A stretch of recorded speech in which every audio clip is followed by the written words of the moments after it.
భారతదేశానికి స్వాతంత్రం వచ్చి దాదాపుగా 80 సంవత్సరాలు అవుతుంది. కానీ ఒక చేదు నిజం ఏంటంటే ఇంతకాలం మనం పూర్తిగా మనమే తయారు చేసుకున్న యుద్ధ విమానాలు ఇప్పటివరకు చాలా తక్కువ.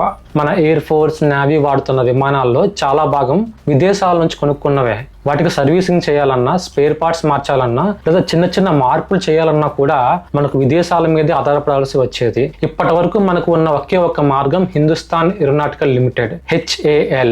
కానీ HAL కూడా విమానాలను పూర్తిగా మొదటి నుంచి తయారు చేయదు. విదేశాల నుంచి భాగాలు తెచ్చుకొని వాటిని కలిపి అసెంబుల్ చేసి కంప్లీట్ గా విమానాన్ని తయారు చేసి మనకు అందిస్తుంది. మేడ్ ఇన్ ఇండియా అని చెప్పుకునే పరిస్థితి అసలు లేదనమాట.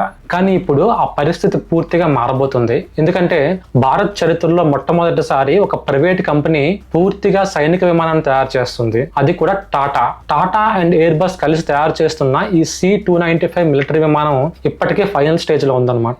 ఇందులో వాడిన ప్రతి భాగం భారత్ లోనే తయారైంది. ఈ విమానం గుజరాత్ లోని వడోదరా ఫ్యాక్టరీలో తయారవుతుంది. ఇది ఒక సాధారణ ప్రాజెక్ట్ కాదు, ఇది ఒక యుగానికి ముగింపు లాంటిది. ఈ విమానంలో చాలా ప్రత్యేకతలు ఉన్నాయి. ఇది చిన్న రన్వేల మీద కూడా ఈజీగా ల్యాండ్ అవుతుంది.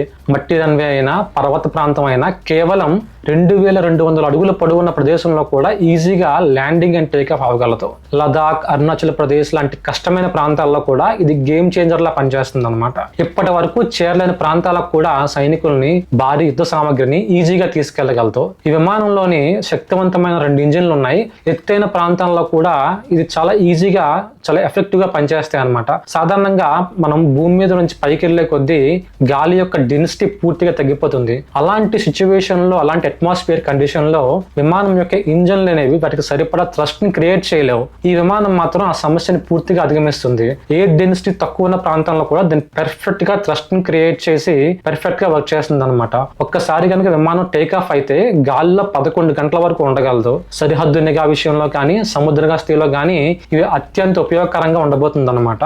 కానీ ఇందులో ఉన్న మరో కీలకమైన విషయం ఏంటంటే, ఇందులో భారతదేశంలోనే ఓన్ గా తయారైన ఎలక్ట్రానిక్ వార్ఫేర్ సిస్టమ్ ని ఇంక్లూడ్ చేశారనమాట. ఇది శత్రువుల రాడార్ ని ముందే గుర్తిస్తుంది.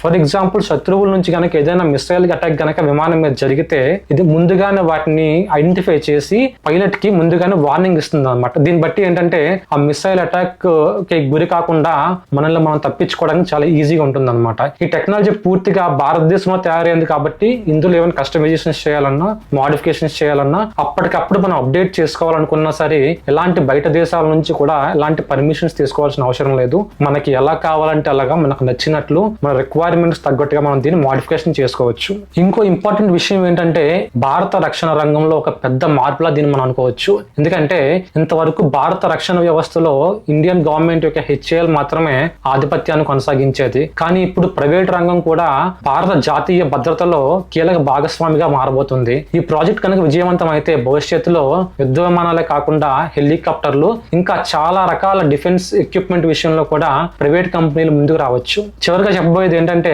2026లో రాబోయే ఈ విమానం భారతీయ రక్షణ చరిత్రలో ఒక పెద్ద టర్నింగ్ పాయింట్ గా మారే అవకాశం ఉంది. ఇది కనుక సక్సెస్ఫుల్ అయితే విదేశాలపై ఆధారపడే భారత్ నుంచి స్వయం సమృద్ధి భారత్ వైపుగా పూర్తి మార్పు మొదలవుతుంది. That's all for today. Video నచ్చితే లైక్ చేయండి, అందరితో షేర్ చేయండి. This is Praveen signing off. జై హింద్.